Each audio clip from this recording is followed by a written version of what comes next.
Cannot tell the income tax department, I had 1 crore last year, 1 crore profit this year, so I'm not going to pay tax. No.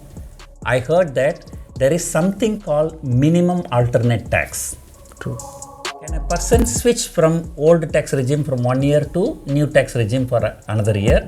Now because of new tax regime, I can avail new tax regime. I can increase my disposable cash because I am not investing into the tax saving instruments, but at the same time I can... The government reduced the corporate tax from 30% to 22%. Trading in F&O, is it good to trade in individual name or is it good to trade in company name? That's first question. And I'll add on another question. If the user files return with taxbuddy.com, any notice, any query with respect to that return is TaxBuddy's baby. We take care of it completely. Hi, this is PR Sundar. So welcome to this special episode where we are going to clarify all your doubts related to income tax, particularly for futures and options traders. TaxBuddy.com and FinBingo.com founder Mr. Sujit Bangre is here to clarify our doubts. Welcome, Mr. Sujit. Thank you. Yeah, so straight away I'll go into some questions. If I'm a salaried person doing F&O also, which ITR I should file? ITR 1, 2, 3, which one? If I am a salaried person, I have to file ITR 1. But along with salary, if I am doing some business, F&O trading or share trading, I have to file ITR 3. So ITR 1 and ITR 3. And if suppose I opt for presumptive taxation, then ITR 4. Oh. But certainly no ITR 1 and ITR 2. ITR 1 and ITR 2 I cannot file. Then this is purely not related to F&O trading, but this is a general doubt. If one has an agriculture income, anyway agriculture income is non-taxable, should I mention in the ITR and what is the necessity to show my income? Anyway it is tax-free. See, whenever we file return, it is our responsibility to file due and correct taxes, right? Now, there is one fact and one myth. Fact is that agriculture income is not taxed in India. But myth is that if it is not taxed, I need not report it. I need to report it, and many people are not aware it has impact on your taxation. Because what will happen if you have agriculture income, it will add it to your gross total income, and accordingly your tax slab will be determined. If suppose you have sufficient agriculture income, because of agriculture income you may go to the higher tax slab. Yes, agriculture income won't be taxed, but higher tax slab will be levied on other income. Oh, okay. This is something new. Okay, right. And like what comes to my mind, just to add on to that, I assume that I have agriculture income of 1 crore, non-agriculture income only about 10 lakh rupees, right? So if I report only 10 lakh rupees, if I don't report this 1 crore, in future, suppose if I buy some property for 1 crore, so the income tax people will think, your income is only 10 lakh, then how can you afford for 1 crore property? So there, declaring our agriculture income, so it shows that we have a source of income. Certainly. Yeah, so that is something good. Okay. So this higher tax slab, I was not aware. So that's something good. Next one also, not related to futures and options. Even this question comes to my mind also. I was working in Singapore for many years and I tell you how the taxation is done there. There, we go by the calendar year from January to December. And no advance tax, nothing. You don't pay any advance tax. So from January to December, whatever is your income, you calculate it and you tell the tax department by April 15. Then they will take about 2 months. And then they will assess it. They'll tell you, okay, so your income tax liability is $1,200. So you want to pay $1,200 in one go, you are free to pay. If you don't want to pay, the next 12 months, you can pay interest-free EMI. The $1,200, every month you can pay $100 over a period of next 1 year. In India, they say that, you have to estimate your income and you have to pay advance tax. The question is, even in 2020, from April 1 to March 31. That is our financial year. April 1 to February, I was in very good profit. But the March month, the coronavirus came and market crashed and I made huge losses. If we cannot estimate the income, so because futures and options, so it is subject to market risk, then how to pay the advance tax? See, point is that firstly, advance tax has to be calculated on the estimated income I have earned during that quarter, right? So if if 30th September 2 quarters have been concluded, then by 30th September whatever probably I am going to earn, hypothetically suppose 25 lakh as a business profit, and then on that 25 lakh what is the estimated tax liability, 90% of that or certain percentage of that I need to pay before 15th of September. Oh, right. This is the estimated income of that quarter Of only, that not quarter. the estimated I have income not, for one whole year. No. I don't have to pay tax for the future month. In a way, advance tax is a pay as you earn. It is not pay for what you will earn. Okay, good. Some people say if I am salaried and I am doing F&O also, then I should file ITR too. Is that true? If we are having a salary and along with that we are doing a F&O, we need not file ITR 2. We have to file ITR 3 or ITR 4. If presumptive taxation scheme is available, then ITR 4. And if presumptive taxation scheme not available, then ITR 3. You said that whatever the incidental expenses, whatever the expenses related to the business, we can show as expense. But is there any maximum limit? Suppose my profit is 10 lakh rupees, I can show maximum of 1 lakh only expenses, or is there any limit? There is only one limit. It should be incidental to your business. Okay. It should be incidental to your F&O activity. And when we say incidental, then obviously it will have some natural limit, because how much data charges we will pay, there is a certain limit. How much analyst or consultation from the people we will avail, there is certain limit to that. So it is a self-determined limit. Only one criteria, incidental. You have to ask whether this expenditure is directly incidental to the futures and option transaction. If answer is yes, then you can claim it. The next question is, you said for presumptive taxation 2 crore is the turnover, for auditing 10 crore is the turnover, like that. Coming to this advance tax, whatever is the turnover I have to pay advance tax, or is there any limit?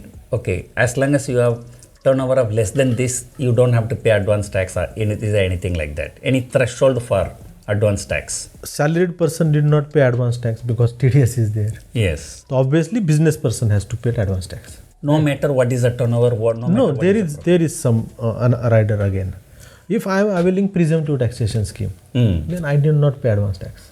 Oh, those who are availing presumptive tax, no need to pay advance tax. No, I have to pay tax in the month of March, in the last month of the year.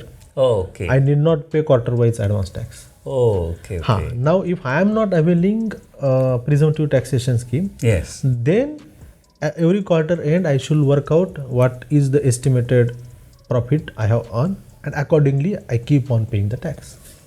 Last year I did not pay the advance tax, and finally I had to pay 40 lakh rupees as interest charges to income tax department. So please remember, pay the advance taxes regularly. I paid 40 lakh rupees unnecessarily as the interest charges to income tax department. So of course, income tax department will be the only one happy to read this message. The next one, many people ask me this question. Sir, I am an NRI. I am trading in Indian stock market in futures and options through my NRO account. Can I still claim that basic exemption limit of 2.5 lakh rupees or ATC, those exemptions, can I ask or not? NRI cannot claim basic exemption limit. If I am having a futures and option transaction as an individual I am doing, and if I have profit of 6 lakh suppose, then 2.5 lakh is not taxable, because as an individual I can claim basic exemption limit. But if my status is NRI, if my status is non-resident, then that it will be taxed from the first rupee. Okay. There won't be a basic exemption limit. No basic exemption. and How no- about this ATC and other things? That ATC and that deduction cannot also be claimed by the Can also. non-resident. Other incidental expenses also cannot be claimed. Incidental expenses can be claimed. Okay. See, incidental expenses are there to determine taxable profit. Okay. So there it doesn't matter whether it is resident or non-resident. Okay.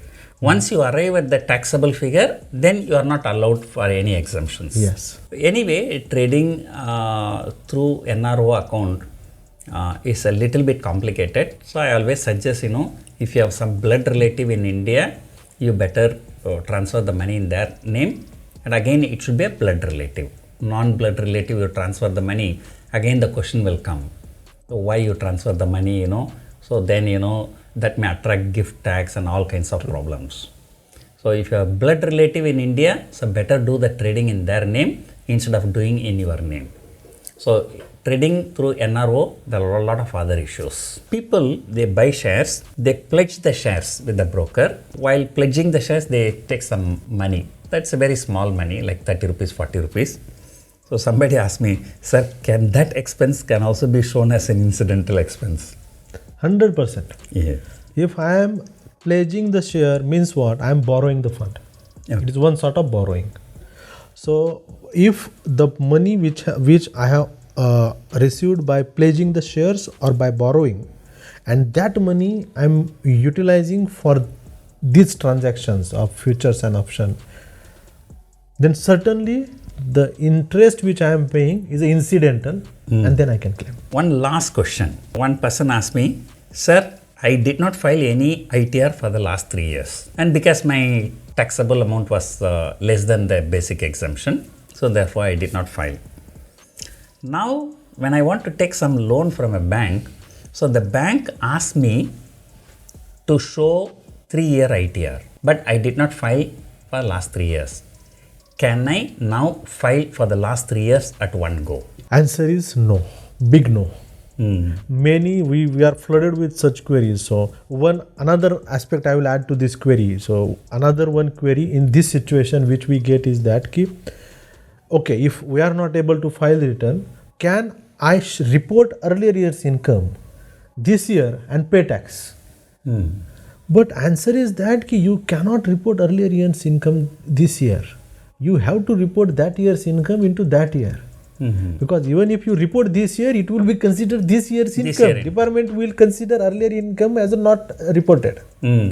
So basic point is that not only bank loan, we need income tax return for visa. Even I know this regarding nowadays, if one wants to start futures and option trading, they ask for income tax return. Yes. So income tax return is becoming now one very common document which one need to submit for getting many compliances or many services, availing services.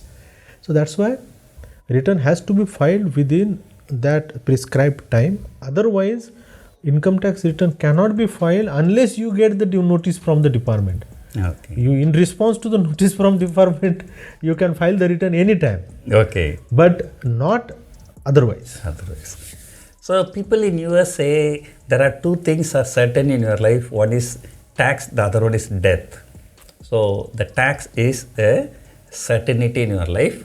So whether you have a taxable income or not taxable income, whether you have a loss, whether you have a profit, so it's always better to file income tax return in time before the due date to avoid a number of complications.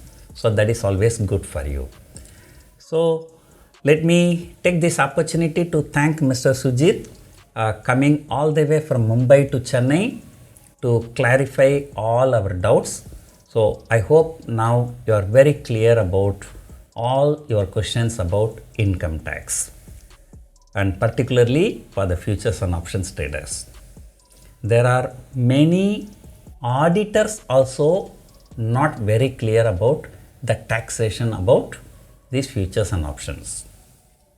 I am a 15-year experienced person in futures and options. Even I was thinking that for options, the turnover is the summation of profit and loss. So now I understand that the summation of profit and loss plus the premium received is the turnover. There are some brokers who give the turnover report, but there are many other brokers, they don't give the turnover report.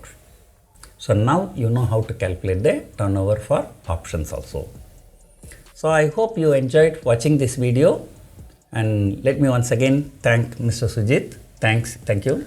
Thank you very much. Hope you enjoyed watching the video. Thank you for watching.